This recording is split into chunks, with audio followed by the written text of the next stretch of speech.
Hello, everybody watching in the virtual world and all of our friends here in person. I'd like to welcome you all to the Washington Park Media Center, a hub for media production, strategy, and training. They're hosting us today and making this stream possible. So please show them some love, like and subscribe and all that social media stuff that I'm not super familiar with. I also would like to thank the Milwaukee Arts Board for helping make this possible too, and for everybody that's been listening in. We're really trying to make this an opportunity for artists and creatives of all ages, all abilities, all kind of points in their career to explore and hear from people doing tons of different things in the arts. Creativity is something we all have. There's so many different ways we can use it. And I think now more than ever, we need to rely on that knowledge sharing, that support, that mentorship, that we've come to found in these interviews and discussions has meant so much to creatives, and hopefully means something to you. And if you're out there watching by yourself and you're wondering, how do I get involved? There's plenty of resources, organizations like Artists Working in Education that I'm here with, as well as people in the room. So come join us. I'm Brett Henzig, and I'm here today with Symphony Swan-Zawadi. So No. thank you so much. Hi. And my first question is feeling a little stale to me because I've been asking it a few times now, but it's the question that I feel like I've always wanted to be asked because it's hard for somebody to put a label on you, to define you. And I think in particular, I'm really excited to learn more about you because you have such a wide range of experiences and a resume. So how do you introduce yourself? How do you define yourself? Tell us all those things. Oh my goodness. I always start off by saying that I am beautifully complex because I do so many things. I don't mind being called an artist because that is what I am, but I am everything from a friend to a wife to a mom to a sister. I'm all the things: a teacher, principal, arts administrator. I am whatever I put my mind to. And so I just rest in that.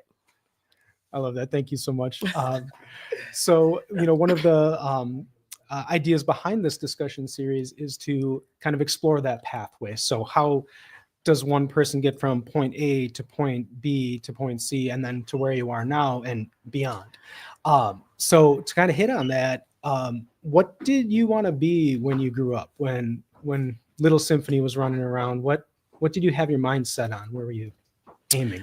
That's an interesting question. And I don't think I remembered that until recently when I was digging in my archive, which I'm sure we'll talk about later. And I found a drawing and a journal entry where I always said I wanted to have my own arts community center. So it's odd that my career and my work and life's work has taken me kind of full circle in a way. But I think if I had answered that question maybe even a year ago, it would have just been an art teacher. I just wanted to be around art, or maybe an artist. But my parents always told me that, you're not going to be a starving artist. So you got to figure out a career path in that. And so I became an art teacher. So I'm glad you said that too, because I think a lot of folks can relate to that. Like, what are you going to do with art? And it kind of feels like you maybe had to mine that out a little bit. So at what point did you kind of come to that conclusion of art teacher? Like, what kind of guided you towards that? Yeah, that's another great question, because I had the pressure of my parents who were like, you better figure out something else. You can do art on the side, but I need you to pick a real career, right? So my first year in college, my major was pre-dentistry. What? I thank you for saying that, because that was my reaction. I was like, I don't even know what that is. I struggled in math and science all of high school. And so to pick that as a major it's laughable now, but I did a semester and was completely miserable. And then I just decided I'm going to be an art teacher. And so the second semester I switched my major, and then I was back around art, and I knew that at minimal, I was going to leave college with a degree to be able to teach art. Now that I'm thinking about it though, some of my most interesting art conversations have happened with dentists, because they're using Dremel tools to carve things, and then the alginate to make the molds. I didn't even make it that far. I couldn't even get through the math and science stuff, and I was just like, I am miserable. I need to. And I would see the art folks on campus, and I'm like, just looking at them like, oh, I wish I had my art portfolio box and stuff. And so, yeah. How did your folks respond to that then? Were they supportive of that switch, that you kind of found that? Or Yeah. was it more like, Because I don't think they heard the art, they just heard teacher. And so Okay. they like, okay, at minimal, you could be a teacher. And actually in my family, I come from a family of teachers. And so that Mhm. felt very comfortable to them. Like, all right, cool. You know, your aunt's a teacher, your uncle's a teacher or was a teacher. And so that was cool. I don't think though, I didn't have a lot of exposure in what careers fall into art. Mhm. And I think now that I know a lot more, I probably would have went for something different, but I didn't know that these careers existed. And so that is what I hope for young people like you all, that there are so many different careers in the arts. And you're doing a great job at being exposed to different stuff now because you can translate that in college later. Yeah, and then you're not footing the bill for education costs and Yes. time and energy. What so you had that art teacher path, you were on that trajectory. Had you had any exposure to what it like for real meant to be an artist before that? Because I can relate to that idea of like, I want to be an artist because artists make art. Yeah. But then that reality of like, oh, artists, do this, they do that, they have this business side of it. Like, do you feel like you had a touch point to that experience or a mentor in that way? No, I mean, outside of my dad being an artist and not even in the traditional sense, my dad was a self-taught photographer and woodworker. And so I didn't know that he was a self-taught photographer until I was an adult. I just thought he was just taking photos. But I knew that if ever I needed a desk or something built, we were at Menards every Saturday, like getting the materials, and he was in the basement hammering it out. But I didn't call that art. I just thought he was just cool and could build stuff, but it's definitely an art. I didn't get a chance to participate in programs like AWE or other programs because I don't know if it existed, but also I fell into this gap of like not being first generation. And so that knocked me out of a lot of opportunities. And so I just knew that I loved art and I just took advantage of being in art classes at school. Excellent. And I'm interested in that idea of the creative family side, sort of thing too, because I think that does play into what you're doing with your nonprofit, with your arts organization, but also that idea of how your creative family projected that, or maybe not, to you. So you were saying you didn't necessarily consider what your father was doing art. Did they consider it art? How did they kind of show that to you as a young person? Well, I grew up before social media and cell phones, so y'all are probably like, what did life look like back then? And I couldn't watch TV either. We had like an hour a day that we could watch TV. Screen, and so screen time before the touch screen, before right? that stuff, right? And so literally my dad would go to 7 Mile Fair and get all the cheap art supplies, paper, crayons, oil pastels were a favorite, and watercolor. And Payless shoe boxes. And Payless was a shoe store back in the day, like a cheap shoe store. And he would always just say, go figure it out. So I'm like, Daddy, I want a dollhouse. Go figure it out. So I would take shoe boxes and like glue them together and like cut doors out of it and glue construction paper, And so he created space for us to imagine. And I think that is what created the artist in me, because I always just had to figure it out. That was what he would say that. And, it does no good for you to sit around and watch like the rich people on TV, figure out how to do whatever it is they're doing so that you can be rich, was also another thing he would say. I think that message is even more important in social media era, right? Because so many people that we follow that are influencers, have that access to resources or wealth, or it's generated from being that influencer. So figuring it out in your own way is a very important part of it. Yeah, learning how to problem solve, right? Because, I learned that Elmer's glue was not the best glue to use when you were trying to glue cardboard together. And so I had to figure out other solutions to problems that were presented in front of me. And I think to the disadvantage of like your generation is that y'all see a lot of time-lapse videos online, and it kind of tricks your brain to think that like cool stuff happens really fast, and it doesn't. Like sometimes it takes you making a lot of mistakes, you being frustrated and putting it down and coming back to it days later. And I think that's where the actual magic happens, is when you are stuck and you have to figure out how to solve the problem. thinking about dollhouses too, maybe we jump into what you're doing with the actual house right now. So can you share a little bit about what that is? And then I'm thinking, where's that element of play? Because you kind of have, I don't want to say a blank slate necessary, but you're in control. You're the head person at this. So like being able to glue whatever you want down and put whatever card paper, right? So thinking about the stories I've shared already about like how I grew up and my dad and my mom creating space for me to just make stuff and do stuff. When my father passed away 3 years ago, I was forced to make a decision about what to do with this house that I grew up in, right? I hadn't been to this house in, I don't know, 10 years. And to come back to a place that I have vivid memories of like being that little girl making shoe boxes, doll houses. I was really forced with like, what happens next? And I had a dream from my dad where he told me not to sell the house. So now I'm really confused because I'm like, well, what am I going to do with this? It's 98 years old, so it's not like a new house. And so I went to the house. And one of the first things I noticed was in the threshold of a door were all these little marks from our birthday, where every birthday he would like line us up against the wall and like mark our height. And I was like, dang, after, 30 years, excuse me, after 30 years, all of the other changes in the house, he didn't paint over that. And that felt really special. And then I went to the attic. As a kid, I was not allowed to go there. And so when he died, it was like a world that I had never seen before. It was like all of his photography equipment, all of his cameras were still there. And it felt like his studio. And so to see that part of him, I was like, ooh, this is why he wanted me to not sell the house. Like I have to do something with all these beautiful artifacts, turntables, cassette tapes, cassette player, all of this stuff was just here. And I'm like, how do I activate this? Mm-hmm. And so I formed the Creative House.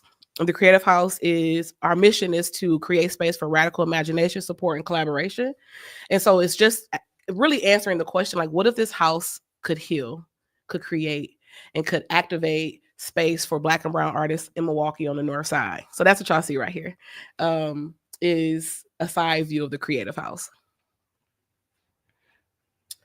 And then here, so much like y'all, I'm a millennial, so I get to remember life without cell phones and then life with cell phones.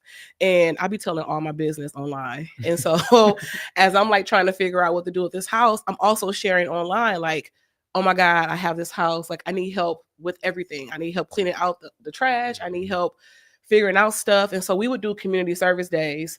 And this is a snapshot. This is my daughter. So it's wild that now my daughter, my father's granddaughter, is in the same house that I grew up in, but her relationship to it is totally different.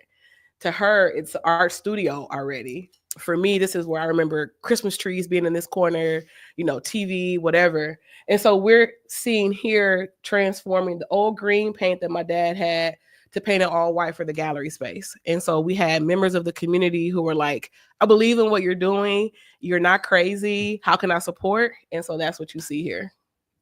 I love that idea too of like the house as creative space, as art.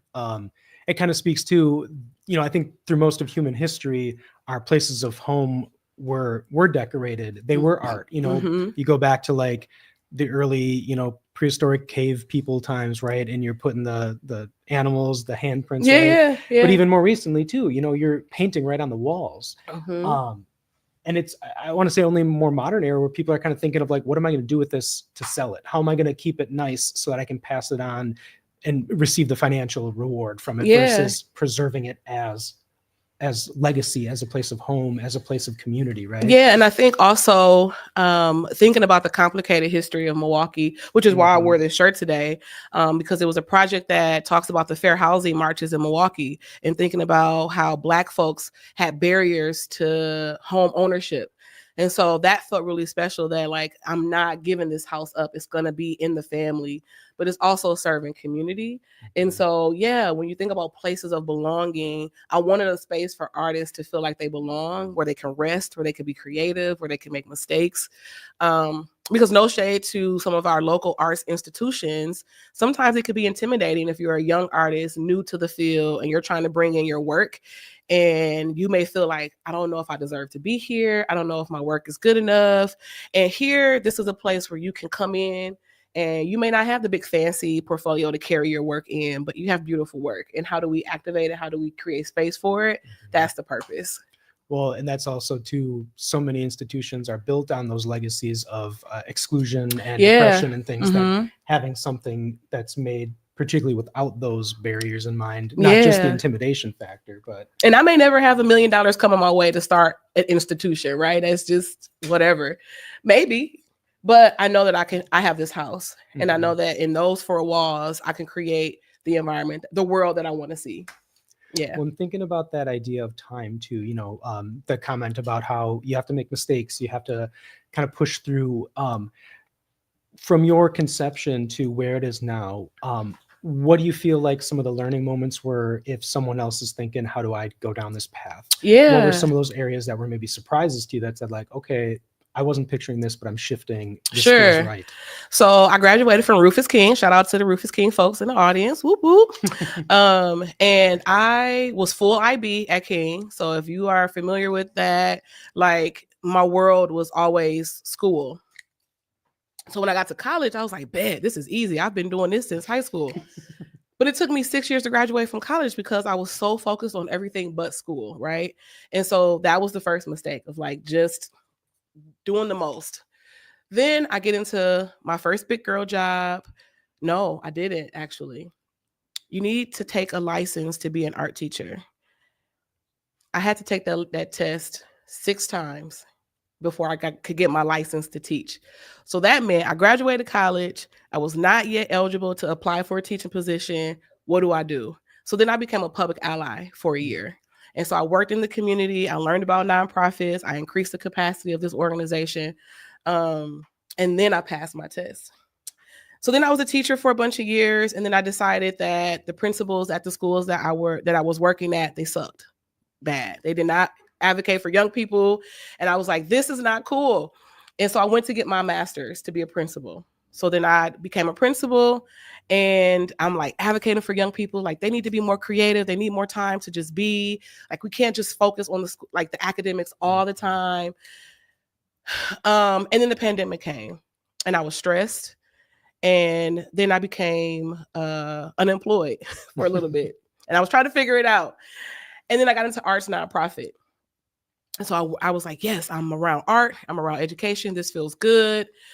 And then I decided that I needed to change it again. So I'm saying all of this to say that like, there is no one straight path. I think you may have your eyes set on a goal, but along the way, all of the different jobs that I held made it possible for me to start the Creative House.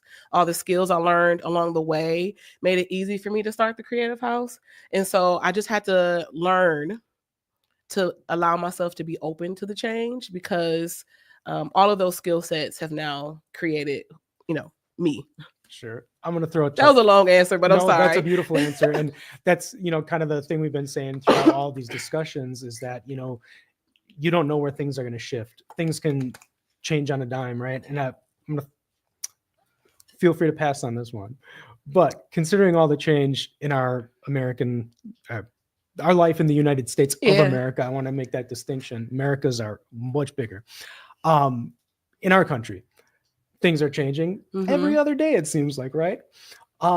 If you could bring in another skill set, we're talking about you're kind of like finding different paths, building those skills for the Creative House. What do you think, what skill set would you need to bring in, or what skill set do you feel like you're going to be needing to make it through, our current times into the next phase? Yeah, that's a good question. I think my job right now is to just center my joy, because literally that's an act of resistance. And so the skill set that I need is to continue to keep that at the forefront. The politics suck right now, yes, but I'm focused on creating a space for rest for the artist. And so that, and then also like, this is a nonprofit organization and I need money. So fundraising. Yeah. I love that you have that visionary answer and then that pragmatic answer. Yeah. And one thing that I want to, I don't want to like put this upon you, but from what I heard, it seems like that self-determination is part of your pathway. It's almost like you get into a position, you get into a place, you get into that moment, you start seeing what needs improvement, and you do it. You get that principal, position, and you enact that change. And I think that's a pretty bold, will I say, like, leadership is maybe a central skill to what you're doing too. Yeah, and I firmly believe that leaders can be taught. I think that you just have to have the right people behind you. I was going to say earlier too, the reason why I was able to kind of get all of these jobs, and I didn't mention this before, was every job that I've had for the most part have come because someone else said my name in the room. So I rarely have had to like apply for a position and wait for them to call me back. It's always been, ring, ring. Are you Symphony? Hi, someone said that you would be great for this position. Are you looking for a new job? And I'm like, actually, yes, let's talk. That has been like 99% of the jobs that I've held. And so that is because good character and building your network. I started building my network when I was y'all age in high school. Every relationship that I had with my teachers, in programs, my coaches were all like high,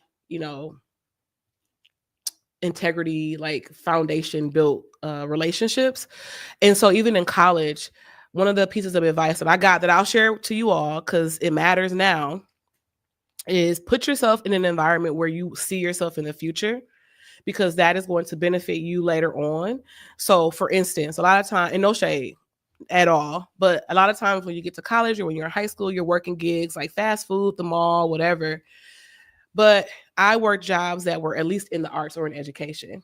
And so by the time I was ready to get a big girl job, I had contacts in the school, or I knew someone who knew somebody, so that I could say, hey, here's my resume. I'm like, I finally got my license. Can you just pass this along? And so that helped out a lot in like getting to where I am. And that kind of speaks to that, like setting the course, but not being the granular plan. Yeah. I'm not saying don't set a plan. Like, you don't want chaos, but you can have your eyes set on a goal, but be flexible for the route. Chaos comes to you too. Oh my God. Yeah. I mean, it took me 6 years to graduate. That was chaos. My parents were like, what's happening? Well, and it kind of leads me to the next question too. What do you picture the Creative House being in like 10 years, maybe like 30 years, 40, 50, do you have a vision for 100 years? And I like getting weird with this question too. So if you want to say, okay, rockets to the moon, like go for it. No, I'm going to give you 5 years, because hell, 30 years, That's we might not, plan, right? we might not be here. So where it's situated on the north side of Milwaukee, right across the street from the house, was an old cleaners back in the day. It is not that now. I don't know what it is. It's just a building.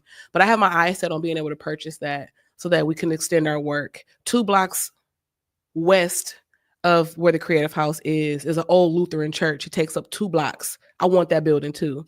And so I envision like this just being a stepping stone to showing how you can activate community, how you can get people involved, and how you can help people see what happens when you create space for radical imagination. I see a place where we're having art shows for artists in the city, where artists are positioning themselves as experts. I have a phrase where I fundamentally believe artists can help solve complex problems. And from all the tables that I've been able to sit at in my career, what typically ends up happening is you have the so-called experts who are trying to figure out a problem. And then at the end, they're like, okay, and now we're going to bring in the artist. Can you make a mural? And we're like, that is like a gross misuse of the capacity of like artists.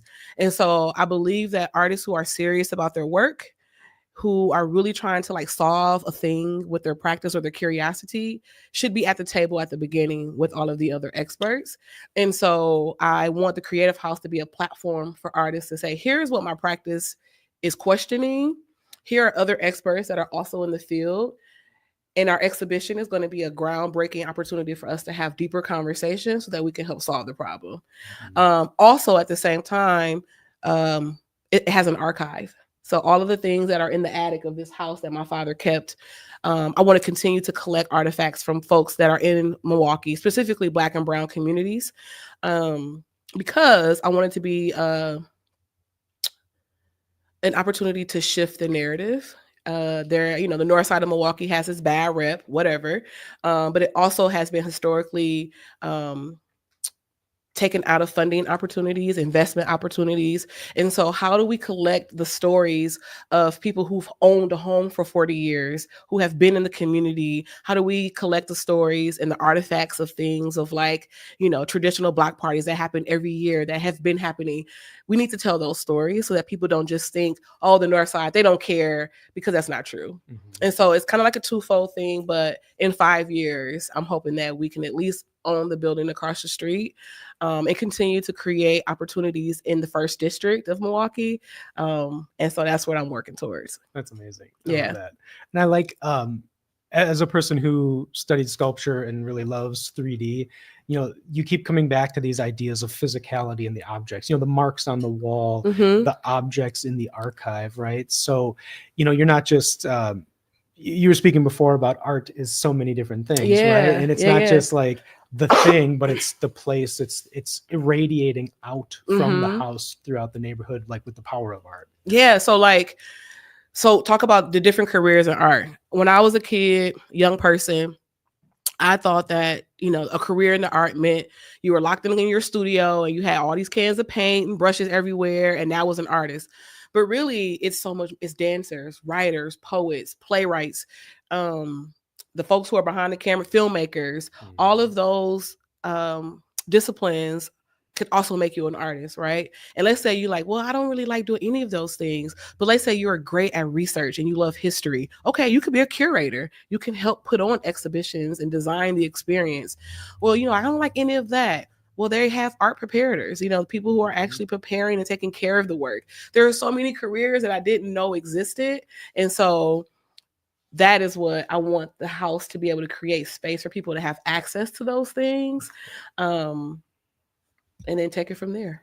When you're honoring too the creativity of all those other fields, and like you're mentioning too about researchers and scientists, you know, right? Like there was a time when it was all just lumped together. You know, you were just a person who was curious, and sometimes you drew about it, sometimes you wrote about it, sometimes you spoke about it.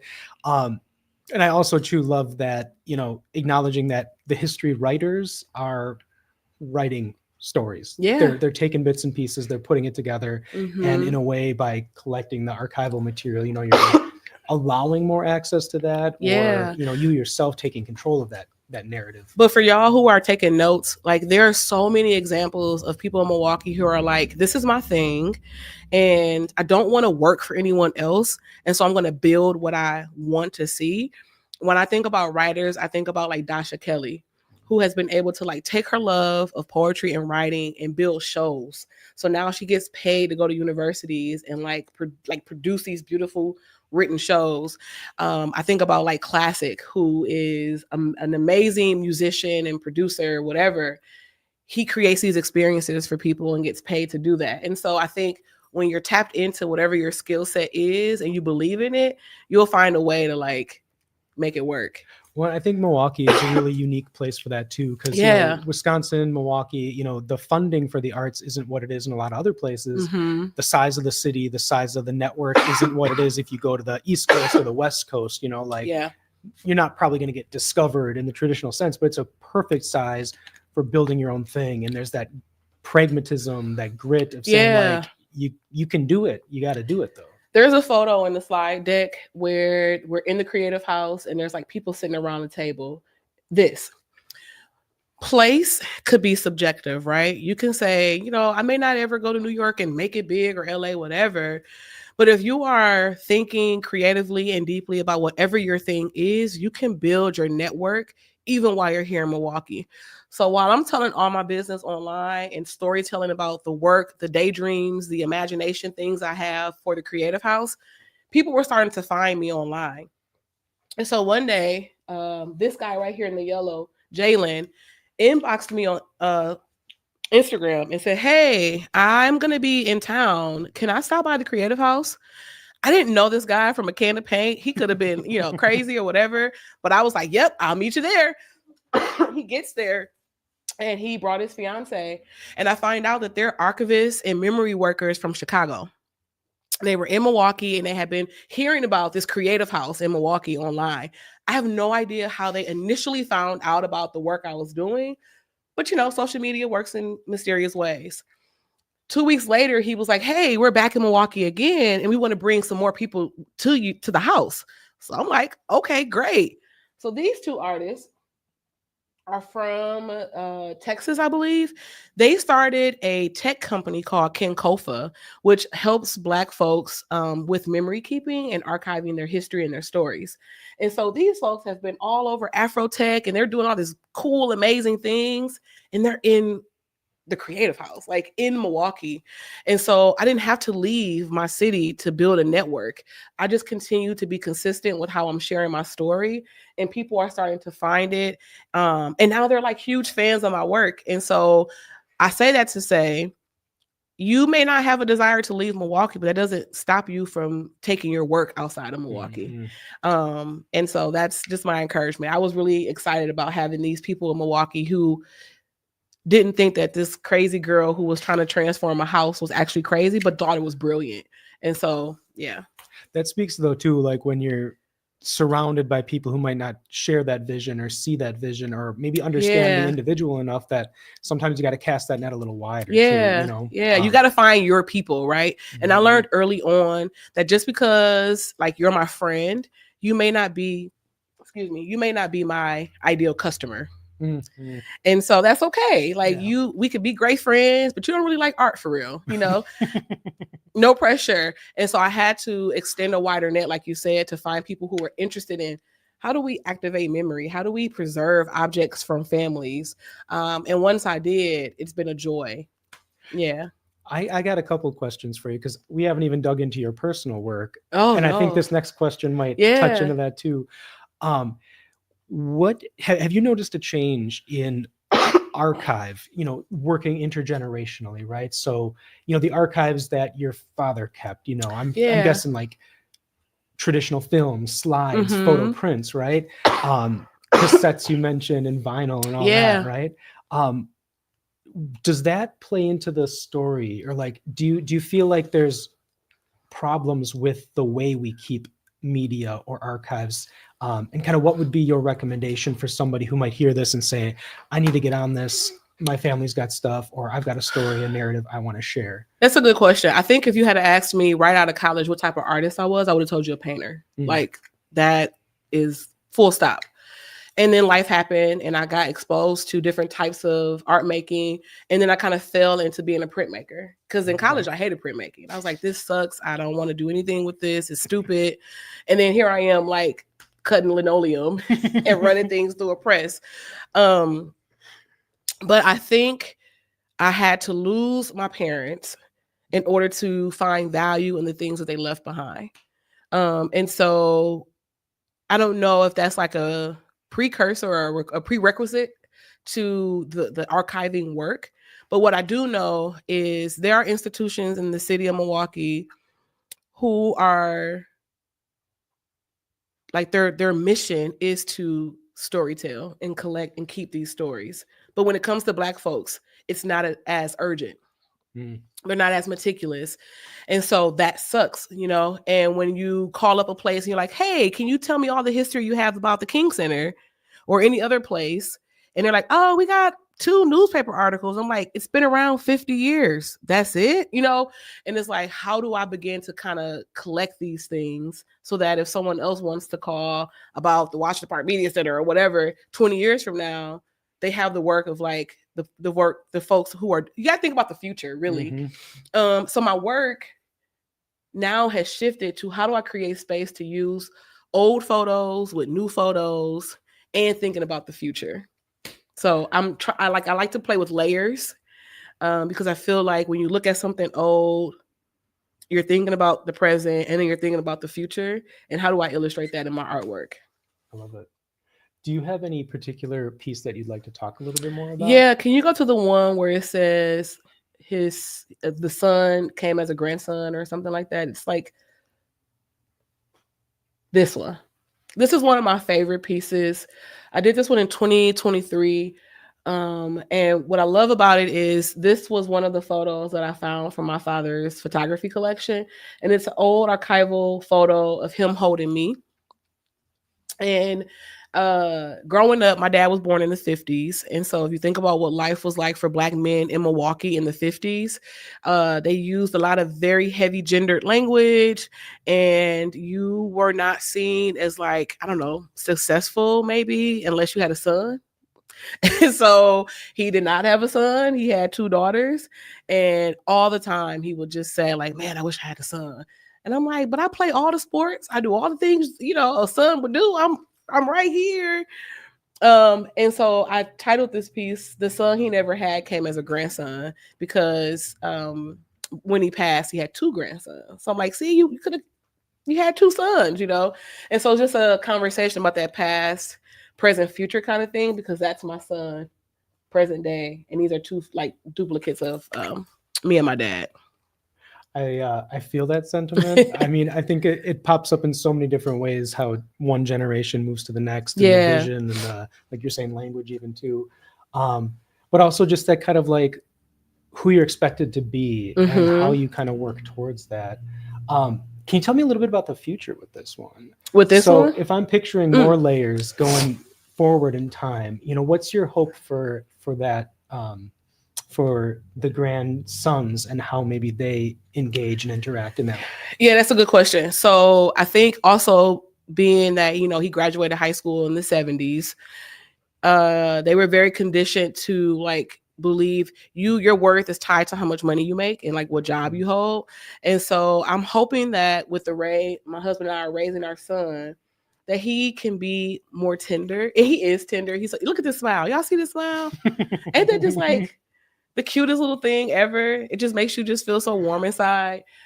He's the kind of kid who will bring me like a handful of like daffodils and say, here, mommy, And so I think that feels like a elevation in terms of like maybe how he was raised. And I also think that, and he's allowed to be an artist. I don't think my dad was, which is why I think it was in the attic, locked away. No one could see it. And so I wonder sometimes what my dad would have been had he been allowed to like really lean into his photography and really lean into his woodworking. But he was so consumed with like being a provider that he wasn't able to access that side of his humanity. He will have access to all of that. I love that. That's, I think, what every parent wants, Yeah. is, to undo some of that and rebuild. I just love that metaphor too, with what you're doing with the home, that idea that you're providing that platform for a future, not just your family, but the communities you want to welcome into your space. There's another photo of a house collage in here. Yeah, this one. Home is place. I made this one because my parents split when we were in like middle school, so like 11 or 12 or something. And so I was torn between dad's house and mom's house. And so there was this like tension between like what place was home, and they both were home, but having to be re-engaging with the creative house, it started to bring up some really complicated feelings of like, where did I feel most safe? Where was I allowed to create? And so I wanted to explore that with this piece here. Yeah.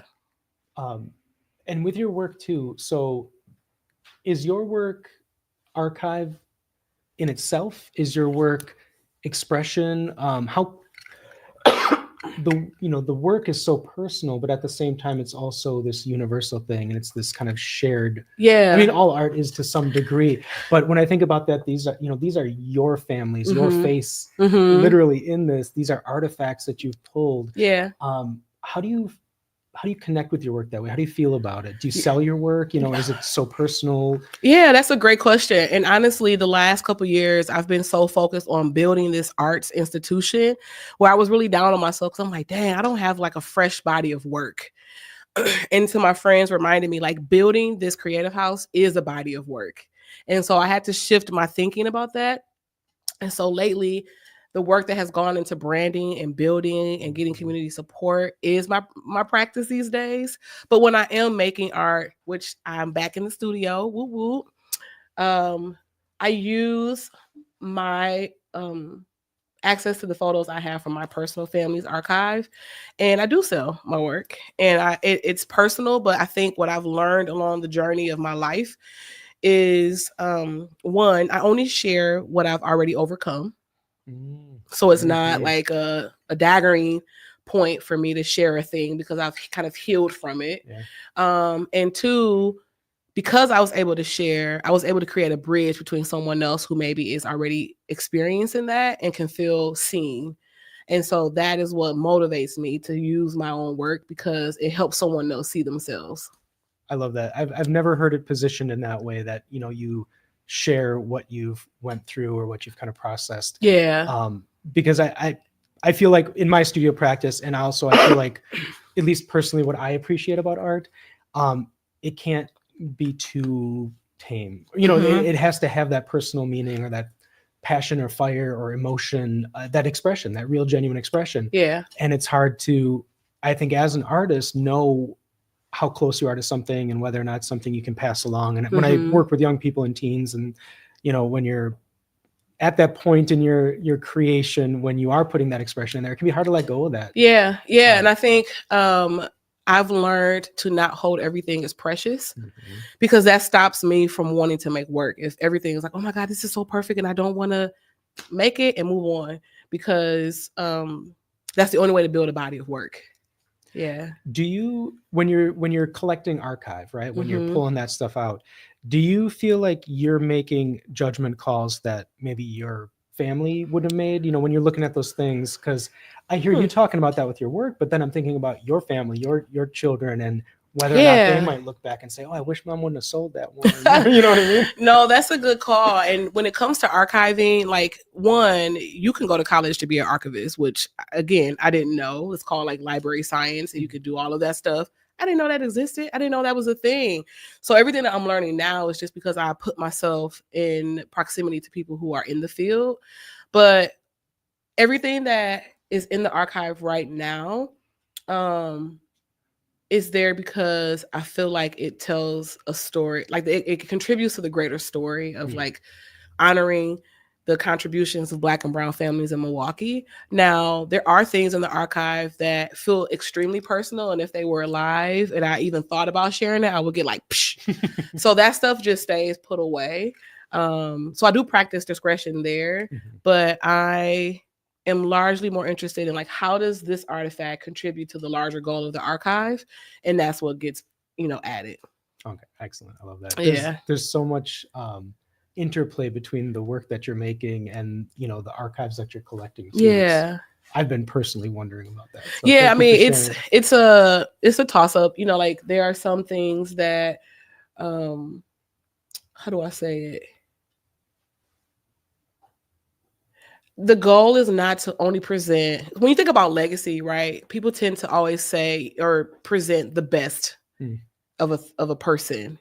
And I don't think that's my intent. Like, there are artifacts in here that show our estranged relationship as an adult, and we talk about that.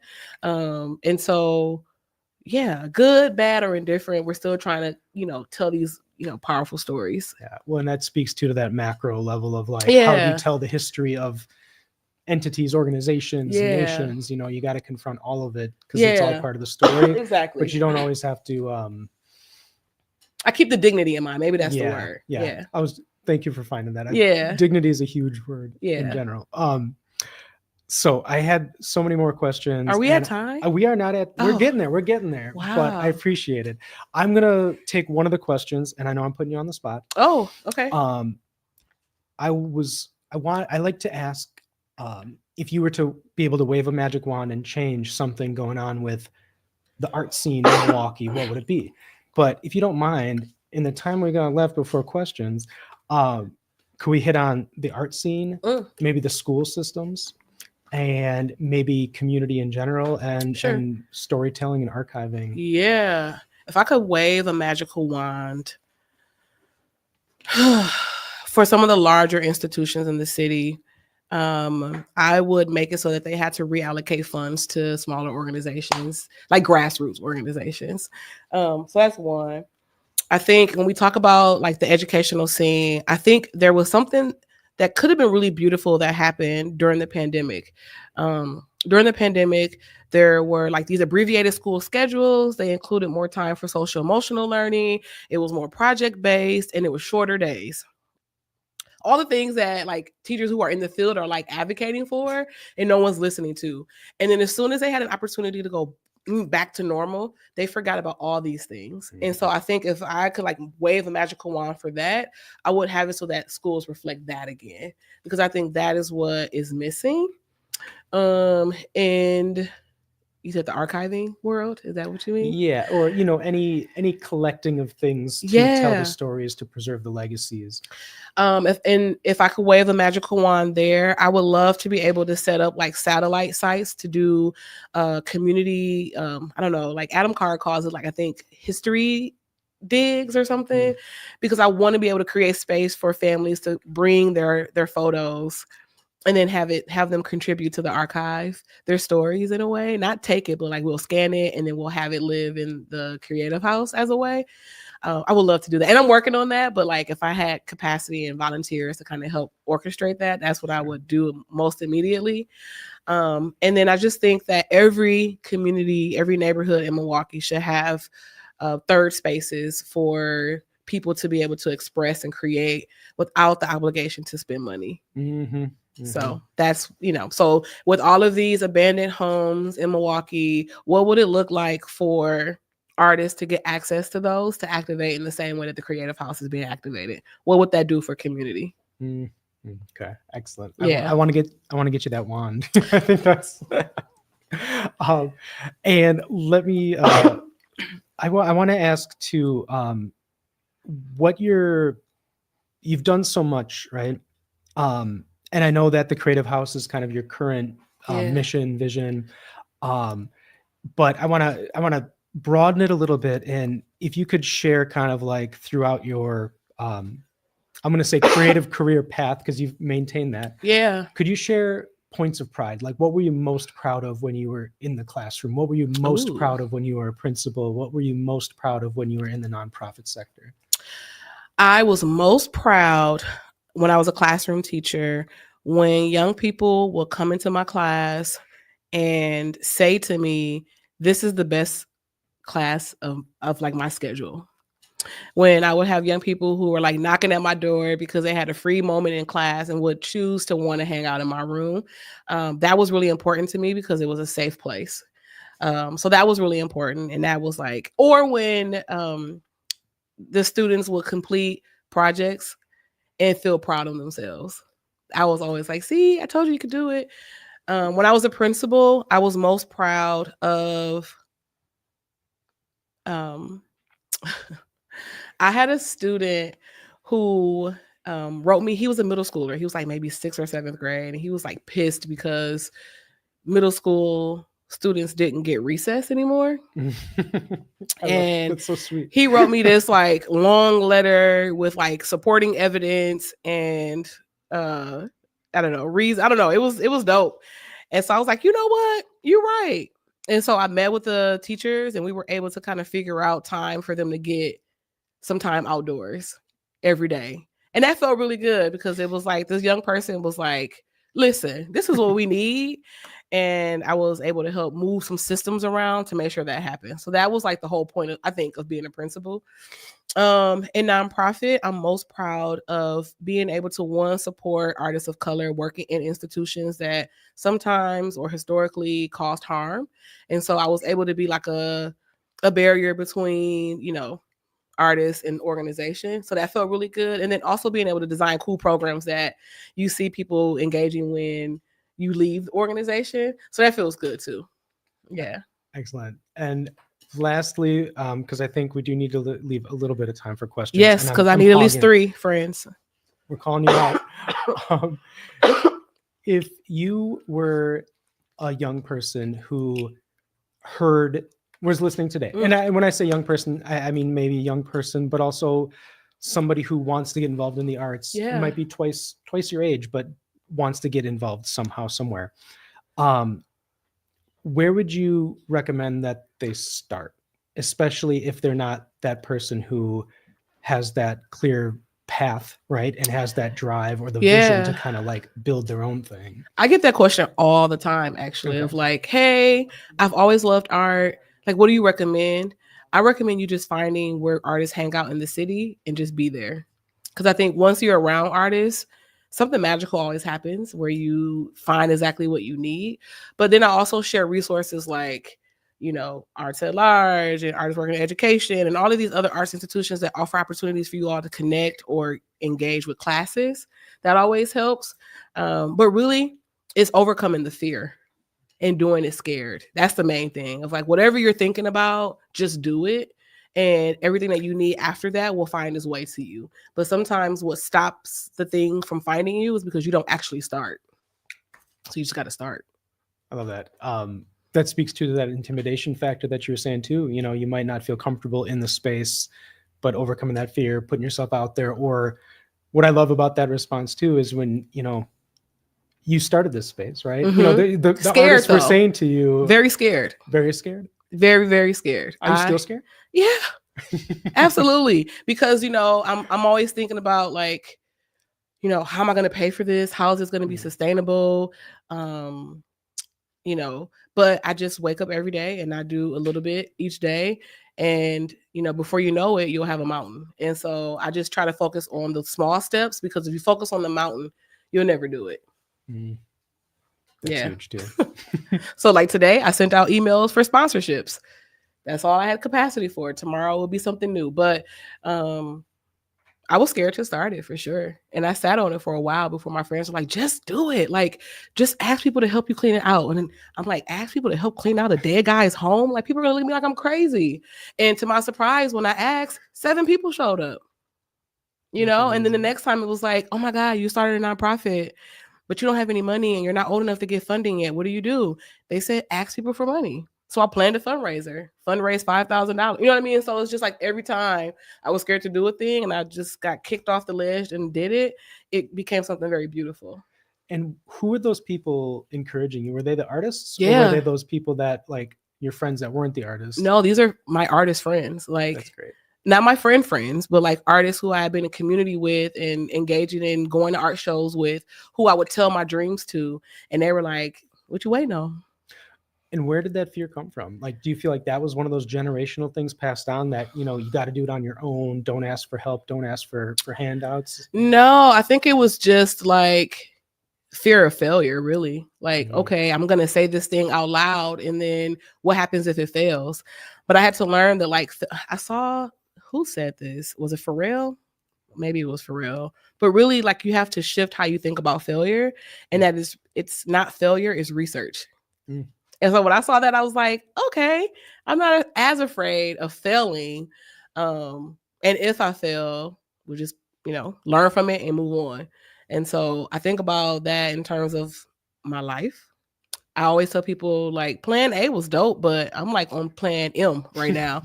And it's pretty cool over here too. So yeah. Excellent. Okay. I'm totally done now. Okay. We're going to open it up for questions. 3 questions minimally. Okay.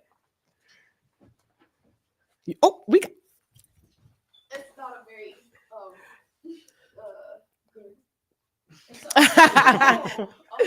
It's not the best question. But when you were making the decision to open your father's house up to the public, and you were talking about how that was somewhere where like you would live for a period of time, how did it feel? Like, did you feel like you had to let go of some of your memories there, or like was sharing that space with other people kind of hard?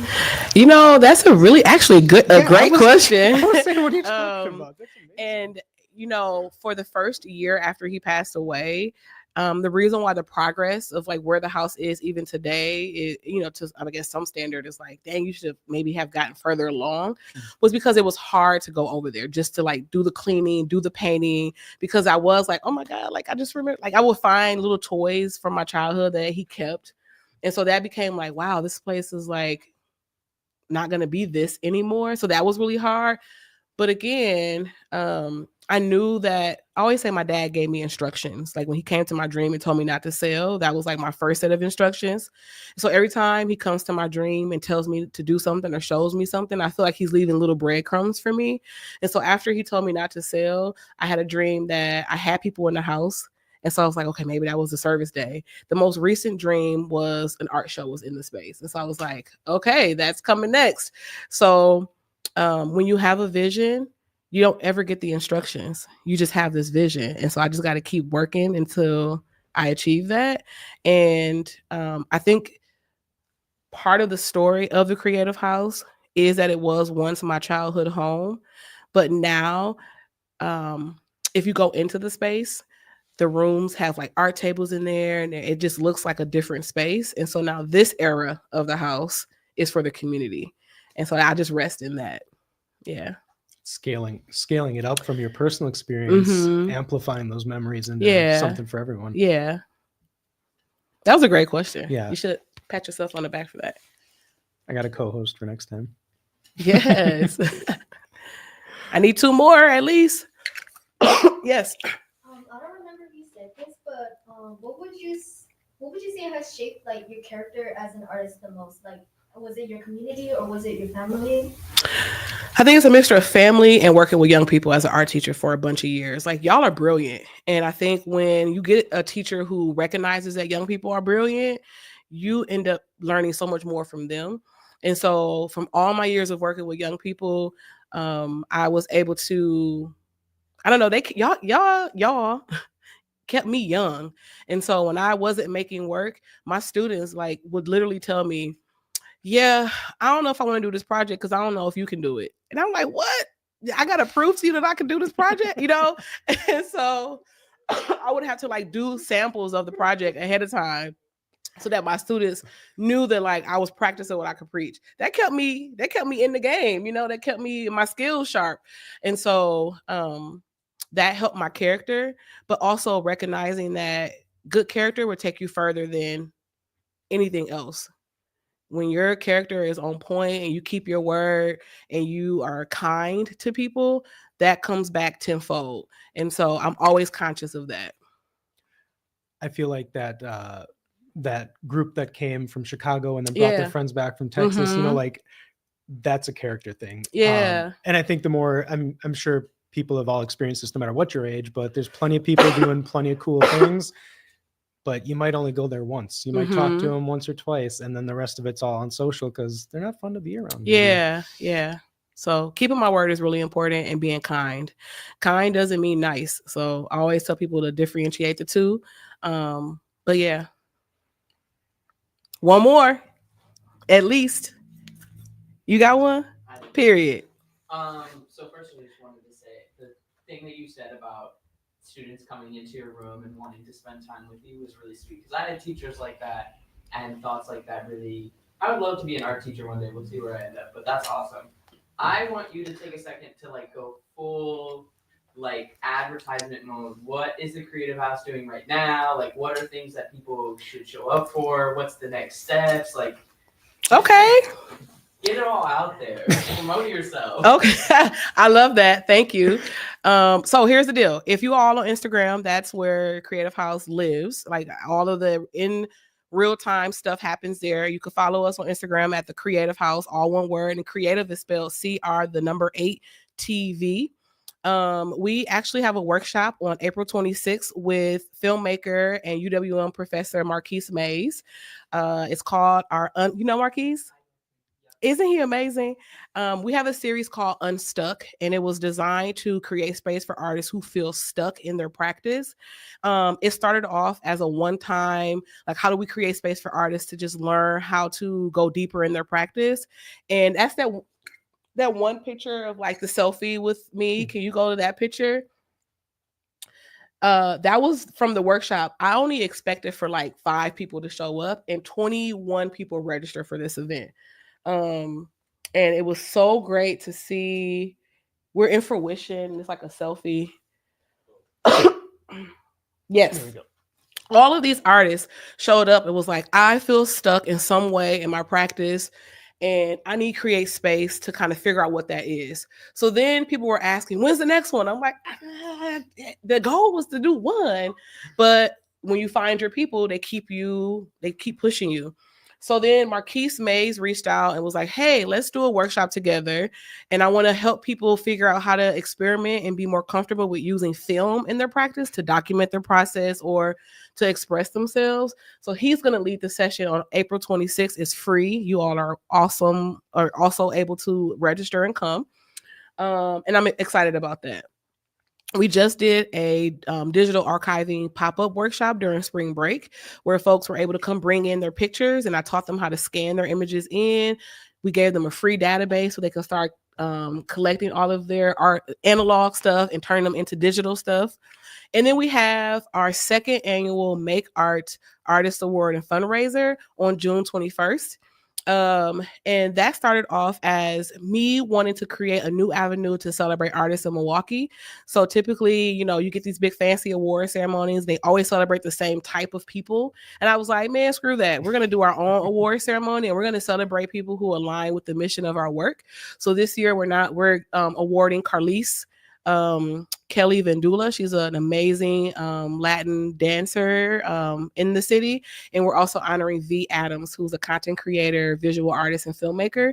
And so we're fundraising. Our goal is to raise $15,000 this year. I don't know which camera is looking at me. So if you are a funder, investor who wants to build and help support the creation of this work,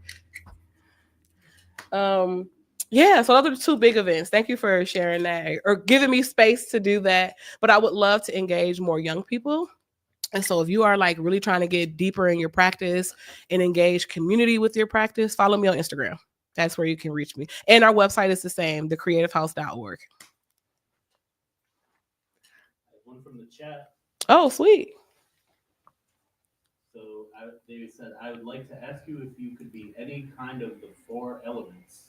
Fire, earth, water, or air. Which one did you choose? Listen, I love me a good avatar question. That is a good question. And I think it would be water. So what's that, the water bender? I love water. Is that an element? Did I answer that right? Yeah. Is that, okay, yeah, water. Because I'm a Pisces too. So, you know, you flow. And I feel like I do that. Yeah. Very flexible. Can fit in any container. Go with the flow. And you got that end in mind, though. Yeah. Or you got that path in mind, but you Yeah. might be flexing to get There there. it Flowing is. to get there. I love it. Yep.